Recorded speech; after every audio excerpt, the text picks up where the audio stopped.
For sure. Yo, yo, yo, what's good, Raider Nation and YouTube? This is your boy, Byron Live 95. Got another very special guest, hard-hitting safety out of New York. Went to Connecticut, track and field, correct? Mm-hmm. Track and field, Oakland Raider player. Ladies and gentlemen, Tyvon Branch. How you doing, bro? I'm good, brother. How you doing, man? I'm good, man. Thank you. I just want to thank you again for the opportunity, my man. No problem, man. Yes, sir, man. And the first thing I want to ask you is, man, how's your 2020 going so far? It's cool, man. You know, besides the obvious, I lost a couple people close to me, Oh, damn, I'm sorry to hear about that. It's all good, man. It's out of our control, Yeah. It's just what it is. But, other than that, everything else been good, man. Started my family. I got a 2-year-old, got a baby girl on the way, so life is good for me, man. For sure, man. Congratulations on that. Yeah, my bad, bro. I did not know. Oh, no, I didn't know like that, man. It's all good. Sorry about that, G.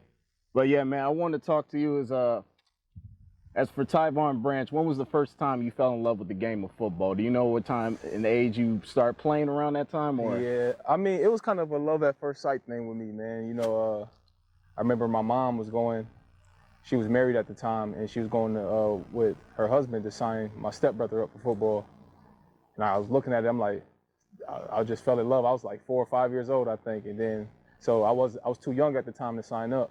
But the next year, I signed up for flag football and just fell in love with it at that moment, man. For sure, man. And then you went to flag football. When was around the time you went and actually played, football with the pads and actually going to hit people and all that type of stuff? I think it was about, we started playing contact football like 7 or 8, maybe. For sure, man. So, yeah, it was early. For sure. And how different was that from, actually hitting somebody now going to, playing flag football and now actually getting to tackle somebody and hit them? For us, it was different because I grew up playing outside with my boys and stuff. We played killer carrier and stuff like that. So we used to play toss-up football all the time. So tackle was, that was second nature for me. But, when you actually put the pads on, it get a little different because the other kids ain't as adapted to playing tackle football as you. So, for sure. It kind of separated the I don't know how to explain it. You kind of seen the difference in the kids that grew up playing other tackle football and the kids that didn't. For sure, man. And you go to North Syracuse High School, right, in New York? Yep. Yes, sir, man. So did you start playing football, or was it track first, or how did that work out? No, I was always football first, and then when I started at a different high school. I went to Nottingham High School. For sure. And then I transferred to CNS the middle of my junior year, and the football coach out there was the track coach as well.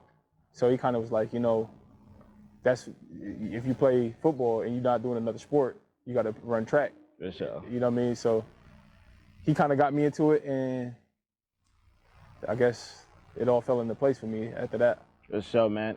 And when you start playing track, did you know you was by far the fastest person out there, or what's going on with it? You know what? I wasn't. So my junior year, I started running, and I was fast, but I didn't have any technique. So, I would catch everybody at the end of the race, but it'd be too late. For sure, got So it kind of got to the point where, I started working with, we got a guy named Pete Moore, and we had a coach named Coach D, and they kind of, got me working on my blocks and doing stuff like that, and kind of all worked out for me after that. For sure, man. And while you're playing football, man, in track, what year was around 2004? You remember if that was your junior, senior year? 2004, it was my senior year of high school. Senior year, man. So how did it feel for you, 2004? Like I said, your first love is football, but you end up getting an award in 2004 for the indoor track champion for the 60 meters, and you were the Gatorade New York Track Athlete of the Year in 2004. How was that for you? It was kind of cool, man. Like I said, track was fun, don't get me wrong. I used to love the big meets and stuff, but football was always my first love. But anytime you compete in a sport and you start getting accolades, it's definitely a blessing. For sure, man. And when you graduated high school, you came out as a 2-star recruit for football, is that correct? Correct. And you had multiple scholarship offers, but were they only for track and field at that time, or? So I had a bunch of small school offers for football, because I guess people seen the potential in me being so fast, and speed and football correlates. For sure. But I went to UConn football camp. Yeah. And I was a linebacker and running back in high school. And they was like, you know what, you kind of fast, let's try you at DB. And they put me at corner, and I did some one-on-ones with some receivers, and they offered me on the spot. Jeez. So, yeah, congratulations on that, man. Yeah. So, like I said, you were playing running back and linebacker. Mm-hmm. Was it kind of a hard transition to play corner, or was it just fell right in for you? It was different because I don't know how to explain this. I never had to backpedal before or anything like that. So, learning the fundamentals and the techniques that went with playing corner in college, that took some time. Right. But it felt natural though. Like it was different, but it felt natural once I got it. For sure, man. And you end up playing 3 years at cornerback and 1 at safety, correct? No, I played all 4 years at corner. All 4 years at corner, for sure, man. So you just played the entire time. Were you starting right away, or how did that transition? I started my sophomore year. For sure. And then from that point forward, so I was a 3-year starter. For sure. And you was playing track as well. I did not run track in high school. In college. Oh, you didn't? No. Oh, for sure, man. I went to UConn on a football scholarship. Oh, okay, gotcha. I thought they had you do both. Oh, no, I went to UConn on a football scholarship. Oh, for sure, man. Yeah. So after college, are there scouts or anything? I mean, not scouts. Were they basically telling you where the potential was for you to go in the draft or anything like that, or your draft stock? Yeah, I mean, you hear a lot of rumblings. Obviously, your agent talking to you about all this, all the meetings he having with teams and stuff. And so a lot of teams saw me as like a cover 2 corner or safety. And, once I got drafted, Oakland kind of, rest in peace to Willie Brown, but he kind of told me like, yeah, man, we want you to come here and play safety for us. And, so that's how that transition happened. For sure, man. So they told you during the combine or basically around the draft period that they was going to take you immediately? Well, if you were there, basically. Well, I didn't even meet with the Raiders, actually. Oh, damn. Yeah, so. That's what everybody be saying lately.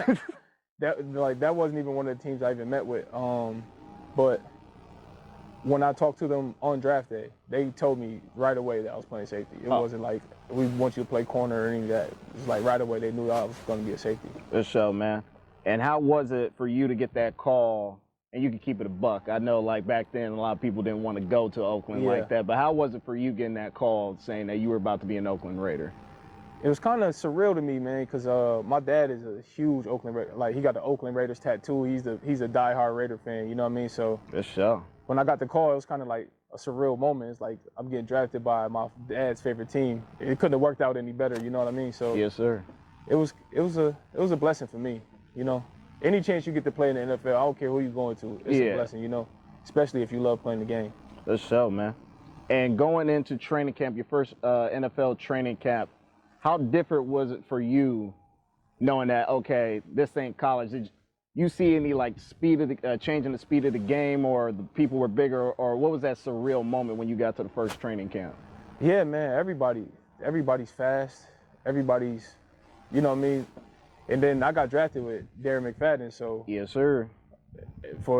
If you was a college football fan, he was like he was a god dude, pretty much. You know what I mean? So, you know what I mean? So when I met him, I'm like, yo, this is crazy. I'm really about to be teammates with D-Mac, and it was cool, man. It was a cool experience, I was there with D'Angelo Hall, Michael Huff, Jabril Wilson, Nnamdi Asomugha. Oh, yes, sir. So you got like these star-studded players, and you walking into the building. I was kind of young, so I'm looking at them like, man, this is crazy. Hell yeah, G. And how difficult was it? Because like you said, you played corner all 4 years. Yeah. How difficult was it now to play corner, and now go deep and play safety? The transition was kind of easy for me because I got to play behind, like I said, like Jabril Wilson and all of them was there. And had guys like D Hall and Nnamdi kind of coaching me up through it. And then Huff's still my brother to this day. So, for sure. So to have guys like that kind of take me under their wing, the transition was smooth, you know what I mean? Like they taught me up, they got me to learn on the fly. For sure, man. And like you said, you were drafted in the 4th round, so you know off the gate you're probably not going to be starting right away. How difficult was it for you to go to the NFL and right out the gate, you know that you're not going to be getting a lot of playing time? How was it for your confidence? See, I never took that approach to it. You know what I mean? I kind of just, I'm like, man, I'm here. I'm just gonna work, and you know what I mean. If I get my shot, I'm gonna run with it. You know what I mean? So sure. When you get drafted in the 4th round, you kind of know you got to work for your spot. So it was never a moment I was like, oh man, I'm going there. I'm taking whoever job, this, and this. I knew I had to work to get to where I wanted to be. For sure, man. And one of the things I want to talk about in your rookie season, man, you get your first interception against the Kansas City Chiefs with the broken, cast on your thumb, man. Yeah. So tell me how that was for you getting your first interception in the NFL. It was it was one of those like welcome to the NFL moments, you know what I mean? So it don't process at the moment, but when you get to the sideline, you're like, man, I just caught my first NFL interception, you know what I mean? Yeah. So, and I think I threw my ball and everything, and somebody brought it to me like, man, you got to keep this. So yes, sir. I was just so excited about making the play that, you know what I mean, it didn't even register at first. And how difficult was it? A little bit of difficulty with the broken thumb trying to catch it, or you don't even think, it's one of those things you don't even think about when you're out there. Like you just going with the flow and you just playing the game. That's show, man. So now going into 2009, you end up starting. And one of the top moments for me as a fan, man, I will never forget the Monday night game against the Chargers. Yep. I don't know, Phillip Rivers did that little screen pass to the tight end or some number 86. Yeah. Oh yeah. Yeah. And you do that big hit and you tackle him down, and even the commentators like, that's somebody who's 200 pounds tackling somebody who's over 300. Yeah. How was that for you, man? That was great, man. Just Monday Night Football in itself is a great experience. And then a divisional rivalry like that, playing against the Chargers, man, you know, the atmosphere was so electric. And so to make plays like that and hear the crowd reaction, it was amazing, man. For sure, man. And you started that year in 2009. Also wanted to ask, man, how was it for you as a safety, tackling, running, and cutting on that baseball infield in Oakland? Man, that was tough, man. That ground was, it's basically like being tackled go outside on the street and play tackle football. That's what it feels like. You know, it ain't, I don't even know how to, I don't even know how to put it into words, man. It's like, it was tough. It was tough, man. Do you know, is there one moment you can look back on and think about that you got tackled super hard, or you were like, damn, that shit fucked me up when I went Oh, yeah, down? for sure, man. I can't remember what game it was. I remember making a tackle and like, so I fell, but my arm was underneath the person I was tackling, and we slid in the dirt, and I got up and just had, it was just burnt all the way off, man. Damn. Yeah, that's some wild shit. Yeah. But yeah, in your second year, man, you end up getting 124 tackles. You end up leading the team in tackles that year. 8 pass deflections, had a sack. Where was your confidence now that after a full year of starting all 16 games, not only just playing all 16 games, but also leading the team in tackles, and it's just your first year starting? You know, confidence was something that I think I got from just working hard, you know what I mean? So like, I was constantly grinding, working on my game, so I always had confidence in my game. But, you know, it just was the way our defense was set up. It was positioned for me to be able to fly around and make plays. And, you know, I had an opportunity to make a lot of them, obviously. So, you know, I was more fortunate than anything else. I was fortunate to be able to be in position to make the plays and to also make them. So, yes, sir, man. And what I also liked about you early on, man, was you was not afraid to tackle nobody. No. Yeah, like you would. And what I liked about you was, you see some safeties, they see a running back tight end, they do that little stunner like, oh shoot, I got to tackle him. Yeah. You would just go full on head on and just crack somebody. Yeah. So yeah, man, where did that fearlessness come? Just, is that something you always had, or something that along the time in the NFL you were like, all right, I just got to come out here and level somebody? I don't think anybody's fearless. I think it's kind of one of those things like, you just know it's either him or you, though. So, like, you want to come out on top, and that's just the competitive nature of it. For sure. But to say that I was fearless, I don't think anybody's fearless. Hey, man, when I was seeing you on that field, man, I was like, damn, this dude don't give a damn when he out here leveling people. My intentions was to go out there and make the plays. Don't get me wrong. Yes, sir, man. But I wouldn't be like, oh, Like I done seen some dudes. I knew I had to, you know what I mean? Yeah. I knew I had to pack some punch, but it is what it is, man. You just go out there to make the plays and hope you come out on top. This show, man. Going into 2010, you guys have the second best pass defense in the NFL. It's with you, Michael Huff, Stanford Route, Nnamdi Asomugha. How did it feel to play just as in that secondary, knowing that you guys were allowing, I think, 170 yards, 170 yards passing the game? How did it feel for you guys? I mean, it was cool, but you obviously want that to translate into wins, right? Yeah. So when you're not winning, I guess it's kind of hard to be happy with the result. Yeah, the result of how you guys are playing if it's not translating into wins. For sure, man. And I think that resonated throughout the whole room because we had guys out there working their tails off and we just couldn't find a way to win. And you know, that was the curse of the Raiders at the time. It wasn't a lack of effort. It wasn't a lack of this or that. Just we couldn't find a way to string them together, you know? Yes, sir, man. And there's one game particular I want to talk about in 2010. One of my favorite top 5 Raider games I've ever seen in my life. It was the Raiders and the Chargers in Oakland. And at this time, I think it was the streak went all the way back to 2004 to where you guys couldn't beat the Chargers whatsoever. Yeah. And then in the final seconds, Michael Huff comes over, strips the ball away from Phillip Rivers. When you saw the ball on the ground, was your first thoughts to, hey, I just might want to just jump on this plate safe because you just went in there and just picked it up and took it to the house? So what was going through your mind around that time? It's football, so see ball, get ball. Yes, sir. You know, it kind of register in your brain. If you see a lot of bodies around the ball, you kind of jump on it. For sure. If you don't see bodies, you scoop it and score. So I seen the ball. I didn't hear the whistle. I scooped and I scored. It was just very simple. It's show, man. Yeah, you took that all the way, man. I remember I was yelling like crazy in my house. Did that little cook dance right there, bro. Shout out to Lil B, man. Yes, sir, man. It was one of those amazing moments, man, and I'm glad you were a part of it, man. Yeah, for sure, man. It was the feeling around the locker room after that game was so crazy, man. You know, it'd been so long since they had beaten the Chargers and since we had beaten them, so it was like one of those moments like, man, you know what I mean? We finally got over the hump, you know? Yes, sir, man. And how did it feel? You guys finished the season 8-8, and unfortunately, you guys went 6-0 in the division. You swept the division, but unfortunately, you guys missed the playoffs. How frustrating was that for you as a player? I mean, it's extremely frustrating because you play the game to win the Super Bowl. You know, and it's only one chance. You only get one chance to win the Super Bowl. You got to make the playoffs. You know what I mean? So, to not make the playoffs, that eliminates the Super Bowl opportunity. Yeah, so sir. That it was tough. Yeah, man. Like I said, that year led the team in tackles as well with over 100, 104 to be exact. And then going into 2011, this was a this is a season I remember still to this day, 2011. A lot of things happened there, man. First, one of those being that Al passed away during the season, October 8th.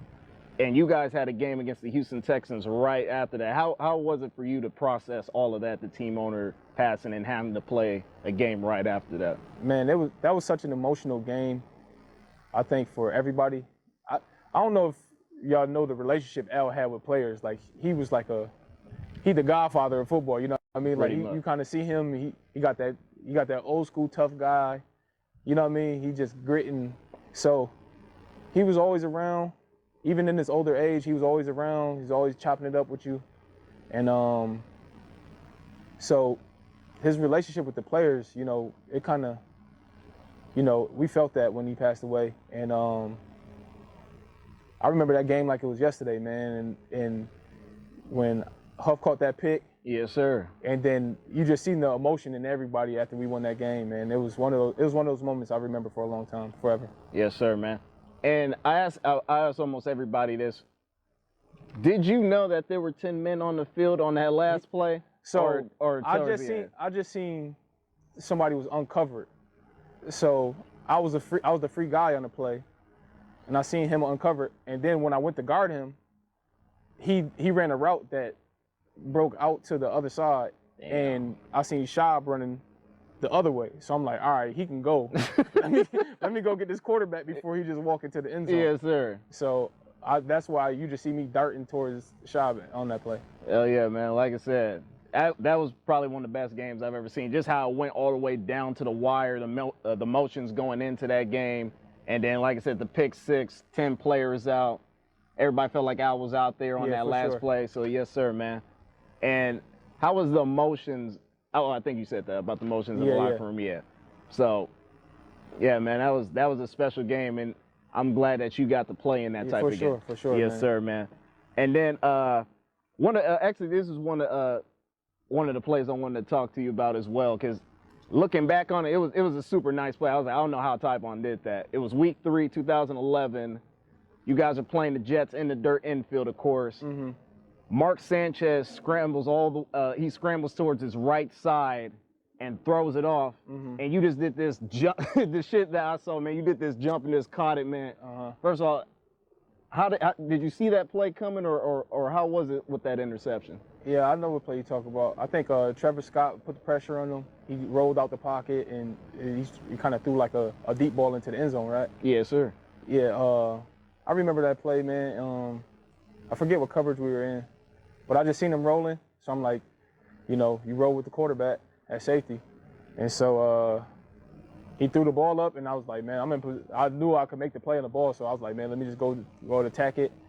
And it was kind of one of those moments, like, it was a feel-good moment because the week before, we was playing Buffalo Bills, and I dropped the interception. Yeah. And it cost us the game pretty much. So in my eyes, that's what cost us the game. So, to be able to make that play and make it up to the team, it was kind of good for me. For sure, man, for sure. Like I said, going into 2011, and then I want to talk about the last game of the season, again against the Chargers, and the Broncos lose to the Chiefs. Mm-hmm. So you guys now find out that if you guys win this game, it's playoff time. What were your emotions going into it as a player? We felt like we needed to win the game. You know what I mean? So it was a big time game for us, and I think that was Tim Tebow, right? Yeah, that was around that time. Yeah. So it was a big time game for us. We wanted to win it, but it is what it is. Yeah, for sure, man. Yeah, you good, man. Sorry, I saw that flinch, man. But yeah, you good, man. And like I said, going into there, you finished the season with 109 tackles. You get 4 pass deflections, a sack, a forced fumble, an interception. And now it's time for the off season, 2012. That's right around where the contract ended, right? Uh-huh. Yeah. And you got the news that you were about to be franchise tagged. Mm-hmm. So what were your emotions going in, thinking like, were you going to come back, or if they were, what was the emotions like going? I wanted to be a Raider forever. You know what I mean? It kind of had I wanted to be there, and I wanted to be a part of the change. So, yes, sir. When I got franchised, only thing bad about being franchised is not being able to obviously negotiate how you want to negotiate. So, but other than that, I looked at it like, all right, these guys really want me to be here. I really want to be here. Right. And they obviously see something in me that they like. So I took that as a compliment. But, it's tough. The franchise tag is tough on the players. But it's a part of the CBA, and it is what it is. Yeah. And, you know what I mean? But other than that, I looked at it like a compliment that they franchised me. For sure, man. And like you said, you wanted to be there long term. Yeah. Did they let you know, like, hey, we want you in the long-term plans, or were there kind of like, oh, we'll see how this plays out, or what was it like? No, we kind of had a mutual understanding that we both wanted to be there for the long haul. So, for sure. But, the franchise tag is the way of making sure that you stay locked into them. Pretty much, yeah. So it is what it is after that. For sure, man. And then they let you know that they want you long term. You end up signing a 4-year contract. What was the feelings like going for you, man, knowing that you are actually in the Raiders' long term plans and they want you to be there, you want to be there? How did that feel for you? It felt good, man. I felt like I was becoming one of the leaders on the team. So to be able to stay there for another 4 years, I was looking forward to it. Yes, sir, man. And going into 2012, you end up playing, I think, 57 consecutive games, not missing. So those last 3 years, you played and started in all 16 games, and it was to the point where it's like you never got injured. I looked at you and I was like, dang, this man never like misses a snap or none. He's always out there. Get an interception with a broken thumb. How did it feel? I think you played the first 10 games, and then you had an injury against the Saints, if I'm correct. And was that a neck injury or ankle, if you remember? I can't remember. I think that's when I messed my neck up. Oh, yeah. We played, I think we played, I missed a week, and then we played Cincinnati. Okay, got you. So, yeah, I think that was a Baltimore game I hurt my neck in. Let's show, man. Do you remember what happened to get to that injury, or? Yeah, I was running. Jacoby Jones had got a reverse. I tracked it. I ran. It was a regular play. I ran. I made the tackle, and like when I hit him, like my neck just felt crazy. Yeesh. But I just thought I just caught him in a weird spot or something. But I ended up getting X-rays and I ended up fracturing my neck. Damn, I did not know that, man. Yeah. I thought it was just like a neck sprain. No. Yeesh. Shit, sorry to hear about that, man. It's all good. And then, like I said, you missed that one game and you came back. Did they clear you and let you know like you can play, or? Because, like I said, broken neck, fractured neck, I should say. So it was one of those things that was like, all right, either you can, you could let the bone fuse together on its own, or you can kind of. And I was like, well, if I play, will I be paralyzed, or what I mean? You obviously start asking all those questions, and they're like, nah, you'll be fine. This, and this. The way it's fractured, it's not that. So I'm like, all right, well, you know what I mean? I want to play, so. Good show, man. And you end up just missing 2 games that year. I remember you missed the last one against the Chargers. That was the ankle injury. Oh, ankle. Okay, that's the one I'm thinking about. So I had the ankle injury for a while, and I used to, do what I had to do to play. Yes, sir. And then, so the shot that they gave me made my foot go numb. So pregame, I'm out there trying to work out and get ready for the game, and I couldn't even feel my foot. So I was like, man, you know what? You good? Yeah. I don't think I want to risk it. Yeah. The show, man. Yeah, I did not know that. Yeah. I thought it was just like you messed it up and you were like, fuck it, I'm gonna be cool. I did not know that. What's it called? You had to numb it like that. Yeah. See, man, the people think, all right, so football, it's a tough guy sport, obviously. So a lot of stuff don't get disclosed, but some of the stuff that we play through, man, you'll be surprised. Hey, man, that's why I look at y'all. I know you guys wouldn't probably look at yourselves like, but that's why I look at y'all like super humans type shit. I know you guys, at the end of the day, you are human, but some of the injuries and all the things y'all play, and then go like, hey, I could play the next game. Yeah. See, things have changed a lot, though, since, back then it was still a gritty game, you know what I mean? The game has evolved so much since then, and guys are way more in tune with the science of their bodies and stuff now. So, maybe today I probably wouldn't play through some of the stuff I played through, and you know what I mean? Understandable. It just is. It's technology, science, everything evolves. The game evolves, and so. Good show, man. And then going into 2013, man, Charles Woodson then joins the team. First off, how did you find out about the news, and what was the feelings like knowing that a future Hall of Famer was going to be playing right next to you? So the way you look at football players, that's the way I looked at Charles Woodson. Like he was a superhuman to me, man. And to be able to play with him, man, and I wish I could have played more. You know what I mean? I had the injury bug then, so I wish I could have played more with him, because he was one of those players like I always looked up to. He was the GOAT to me. You know what I mean? Sir, man. Him and Deion Sanders, them two was like my GOATs. So. The show, man. And you only played in 2 games. I remember it was in Jacksonville, right? Yeah. And did you fracture your tibula or fibula? Fibula, I think. Fibula. First off, man, how was that pain basically with that? It was like you know something wrong, but your body like my body just went numb. Yeesh. When I planted, I felt him step on it, and I just knew like something went wrong. Got up, tried to put weight on it, and I was like, oh, nah, I remember they had to help you off, and I was like, dang, me being the fan I was like, dang, like he'll probably be back in like the third quarter or something like that. Yeah, not knowing the extent of the injury, knowing a broken fibula. Yeah. So, sheesh. And it's the 30 minutes about to end right. Shit. Right there, for sure. For sure, man. And we are back from the break, man. So yeah, last we were talking about the injury, and also what I want to ask you about that injury was when you fractured the fibula and you went in with the trainers and all that, did you know right away that the season was done, or did you try to get a second opinion, or?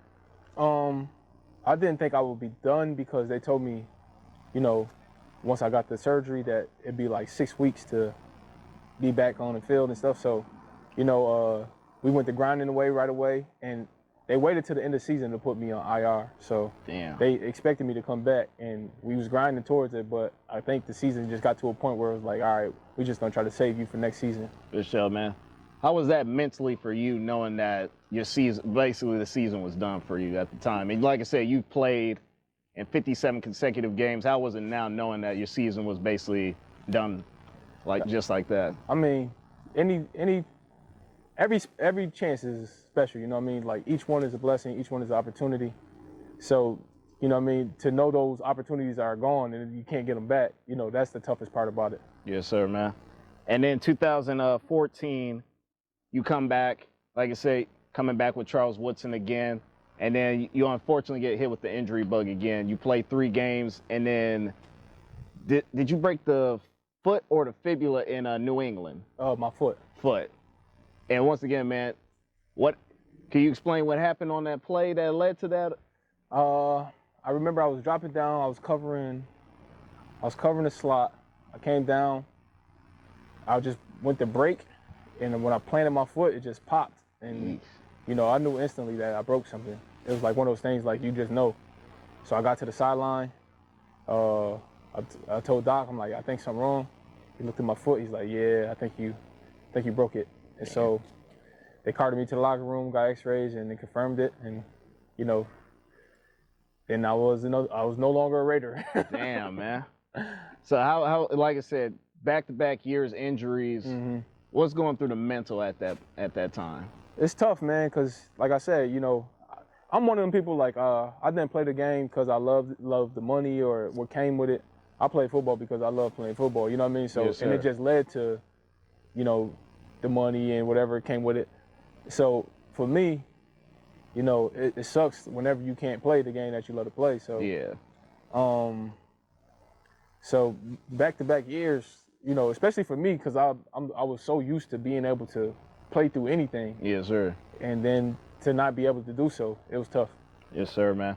And then, how did you get the news that basically you weren't gonna be coming back? Like, did they bring you in the office and explain the plan, or how was that day for you, man? It's funny, man, because I was on vacation. Damn. And yeah, I was in Jamaica. My agent does a trip every year for like all of his clients. So we was all in Jamaica, and I kind of seen it in his face. He like we at dinner, he eating and stuff. He get the call. So a couple minutes go by, he kind of looking at me with a look like, yeah. So he like, hey, this is Oakland. I'm like, all right. So we eat some more. He get another call. Then he come back to me like, hey man, they're gonna release you. So then he get on the phone. He start calling all these people or whatever, yeah, right. And then he started doing his agent thing. So it kind of was like, you know what I mean? If I'm gonna get cut, I'm glad I'm on vacation. So at least I can be a little bit more happy. Yeah. So it is what it is. When I broke my foot, I kind of knew what was coming. You know, yeah. I signed a big contract. I played 5 games or something in the past 2 years. The writing was on the wall, you know what I mean? For sure. So you kind of somewhat saw that. Yeah. Damn, man. And then, first of all, sorry about that, man. I know that got to be some soul-crushing news being on vacation. Yeah, man. And then you started getting in contact with a lot of teams. I believe it was the Colts, the Redskins, Chiefs. What led you to go to the Kansas City Chiefs at that time? At the time, Eric Berry was out. That was when the whole cancer thing happened, yeah, that is right, yeah. I don't think they was expecting to get EB back so fast, and they was like kind of like, you know what I mean, like you kind of fit the mold of what we have him do, you know what I mean. So like you come in, you sign a 1-year deal, you help us, we help you, you know what I mean. Yeah, it's kind of sure. like a prove it deal kind of thing. Yeah. So I went there with, you know what I mean, the expectation of filling the void of Eric Berry, Yes, sir. and then, you know, more power to him. When I seen him, I couldn't even believe he had cancer, man. He looked like a new yeah. He was yoked up. He was. It was inspirational to see, man. That's so. So you know, I kind of went there, and plus I knew John Dorsey too, because he got the UConn connection. Oh, okay. So we kind of hit it off when I met with him in the meeting, and it kind of just worked out. That's so, man. And when you became a member of the Chiefs, did you get some wild messages in the DMs from Raider fans or anything? For sure. like that? I was called a traitor. Yeah. I was called everything you could be called. Some of the stuff too explicit to probably say on camera. Yeah, it's all good. It's all good. But you know that come with it, man. You know, people who are passionate about their teams. You know, I go to a divisional rival. Yeah. It don't sit well with a lot of people. You know, sure. but it was kind of one of those things. Like if you play the game, obviously you want to stay in your division because you know all the opponents. Right. You know what to look for. You know your team that you just left even better than they probably know. Pretty it. much. You know what I mean? So it was kind of one of those things. I was like, man, you know, I want to stay in the division because I know everybody. For sure, man. And yeah, man, I want to apologize to you, man, because I think some years ago, I don't remember what I said, but I was kind of under the impression that you were basically like, yo, fuck this team. Oh no, hey, I'm going on. That's what I personally thought it was at the time. I was like, damn, this dude won his revenge against us. Like, no. Yeah. So like I said, apologies all the way, man. Like, I don't remember what exactly I said, but it wasn't too graphic or nothing like that. I think I probably said something like traitor or something like that. But me being at the age now, I understand that I don't do shit like that no more. It's so, all good. Yeah, I apologize for that, my G. Man, I'm cool with that, man. I know how sports are, man. You know, you make big plays, people celebrate. You mess up, they gonna kill you. It just come with it. Yes, sir, man. And then you play your 1 year there, and there's one game in particular. I think you know what I'm talking about. You come back to Oakland, you end up getting the interception, the pick six. I was cussing you out like crazy, bro. I was like, fuck this motherfucker. Like, yo, first of all, how was it for you basically to get that pick in Oakland? I mean, it's, you know, they few and far between. So whenever you make a play, you make a play, you know what I mean? Especially if it helps your team win. You know, it sucks that it had to be against my former team, but that's the nature of the business though, you know?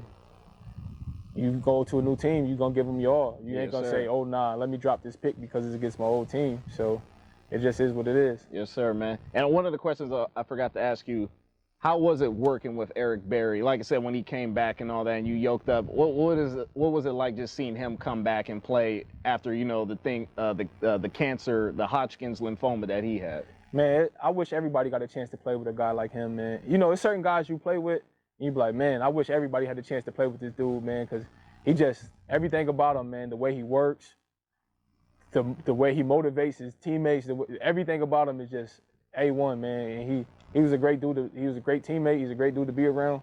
And I wish everybody got a chance to play with it, especially to come off of what he came off of, chemo and all that, and come back looking like, you know what I mean, like a superhero. Yes, sir, you know man. what I mean? It was impressive to see. Yeah, man, it went for me, because like I said, I'm a fan, so it was me hating on Eric Berry, but after that, he became one of my favorite safeties after everything. Like I said, I couldn't imagine. Yeah, and then he came back, and then he ended up going like Pro Bowl or something next year, right? Yeah. I think was it Comeback Player of the Year? I'm not even sure, but yeah, man, it was. So I know that was a great thing for you to watch that for sure. while being on the team and stuff like that, man. So yeah, man. After the season is over, did you want to re-sign with the Chiefs, or how come there wasn't an extension or anything like that? I wanted to go somewhere where I could play. You know what I mean? So I knew that I wasn't going to take Eric Berry's job. Yeah. You know what I mean? It just wasn't in the cards. And then, so I wanted to go somewhere where I could play. You know, so the dialogue between us and them we kind of had a mutual understanding. Oh, like, for sure. I see where you're coming from. I understand it. So Yeah, so when my agent called me and said the Cardinals got something for me and they want me to come out there, and it just ended up all working out. For sure, man. And when you went to the Cardinals, they put you at slot corner, right? Yeah, yeah. Yeah, so how was that, man, like not playing basically, I wouldn't say not playing, but now not playing corner until, like I said, you were playing it in college and now you're playing it later in your career. Was that a big transition for you, or was that something that came natural after a while? It came, yeah, like I played, so for me, I played every position in defense. I played DN, I played outside linebacker, I played corner, I played safety. So I kind of had a little bit of everything in my bag. So when they moved me to nickel pretty much, I kind of was like, all right, well, you know what I mean? I had to lose a little bit of weight. I had to, you know what I mean? I had to make some changes, but For sure. I kind of knew what I had to do to get to where I needed to be. For sure, man. And you end up playing there for 2 years. And I do remember I was watching the game where it happened. I remember I was watching the Thursday night against the Seahawks. You land awkwardly and you tear your ACL. First off, how was it to tear, for somebody who ain't an athlete, what was it like to tear your ACL basically at that time? Man, it hurt. Yeah, I would imagine. It hurt. But it's kind of one of those injuries, as soon as it happened, you know your season is done. You know what I mean? And it sucked because I was having a great year. You know what I mean? I was playing probably some of the best ball I played since my Oakland days. Yes, sir. And you know, to have it all just come to an end so abruptly, you know what I mean? It sucked, obviously, but, you know, it's part of the game, man. You know, you play long enough, you're going to hurt something. And it just sucked that it had to happen like that. Yeah, man. And what was the rehab like? Like, when you were going through rehab, did you know right then and there that you wanted to retire, or was there still a possibility you wanted to come back and play, or how did that pan out? I knew. I kind of had in my head, like, all right, one more big injury, like, you got to stop doing this. Eventually, your body just going to give up on you, you know what I mean? Yeah. So, and I had fought through so many injuries throughout my career. It kind of was like one of those things like, all right, you know, I got 10 years in, you know what I mean? It's a blessing, you know what I mean? So I kind of just knew I had to walk away from the game. For sure, man. And how hard was that for you, man? It's tough, man. Like I said, I love playing football. Like, it was nothing I'd rather be doing, you know what I mean? So, it was a tough conversation to have. Even my agent, man, my agent Buddy Baker, when I tore my ACL, like, he literally, like, he was at the game. He came to my house after the game. He looked at me. He just started crying. He like, man, you know, I know how much you love the game, and I know this sucks for you, man. So it was one of those moments, like, we had a tough conversation. I kind of had to tell him, like, yeah, man, it is what it is. You know, I can't be mad. I played 10 years. I mean, I exceeded my expectations of my playing career, so. Yes, sir, man. Like I said, it was a nasty injury. I remember I was watching it on TV and I was like, damn, it happened to Tyvon. I was like, damn, like, can't catch a break. Yeah. To me, I was like, I know he's gonna come back better than this. But when you decide to retire, I always want to know what's going through the head of a player like that to, you know, call it, you know, a career against something you love. So, man, like I said, I'm sorry it had to end like that. It's all good, man. Yes, sir, man. And I also want to ask you, is your body good, man? Like, you got any problems with knees or It's straight. You know, it is what once you have surgery on something, it'll never be the same again. You know what I mean? Like, yeah. So it is what it is, man. You know, you wake up some days you feel better than others. Let's show, man. I appreciate all the content you give me right now, man. Like I said, I really appreciate it. My last question, final thing I'll talk about, and that'll be it. You played in the NFL. I mean, what am I saying? NFL. You played football since you were like a little kid. Mm-hmm. So you've had a lot of hits, and I'm pretty sure you got your bell rung a couple of times. Mm-hmm. Have you ever had a really bad concussion, to say the least? For sure. A few.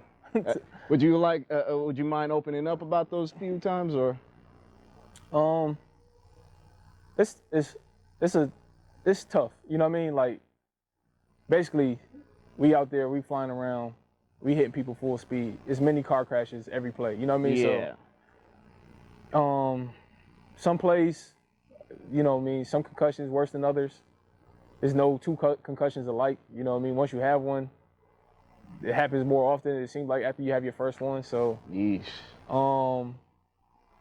it's one of those things, man. Unfortunately, it's just part of the game. You know what I mean? Like it's no way around it unless we start playing two-hand touch. You know what I mean? Yeah. So it's just one of those things that it is what it is, and you know, I know a lot of guys are worse off than I am. You know what I mean? Like I'm still good. Like my brain's still intact. I'm still functional. Yes, sir. You know what I mean? I could still be in well-lit places, and you know what I mean, and not have the issues. No, I barely get, you know what I mean? Like I never went through no depression phases or anything like that. And I know guys that have actually had that. You know what I mean? And it's tough to watch, man. You know, you see a guy whole demeanor change, you know what I mean? And he's not the guy you remember he was. And it's tough to watch, but you know what I mean, I guess for everybody else, you know, try to avoid him as much as possible. Yeah. And that was the next question I was going to ask you. So you don't have any CTE symptoms or nothing like that? You haven't experienced anything where you're like, I don't know what the hell just happened, or? I got typical stuff. I bang my head for a living, so I forget stuff every once in a while. Okay. You know, basic stuff like I'm not driving the wrong way on the road or nothing like that. Yeah, you know what I mean? I never had no. So nothing too major. Yeah. For sure, man. Tyvon, I think that's all the questions I have, man. Thank you again for the opportunity. Oh, no problem, man. Yes, sir, man. And it was a pleasure watching you from the time that you were with the Raiders. The times you were playing safety. When I was in high school, I was going to play safety, but I liked corner so much. I was going to get the number 33, but somebody took that from me. Okay. Yeah. So that's the impact you had on a person like me. Like I said, it was a pleasure watching you. What's it called? When unfortunately when they didn't re-sign D-Mac, you became one of my favorite players, man. So thank you again for this opportunity. Oh yeah, no problem, bro. Yes, sir, man. Yep. All right then, man.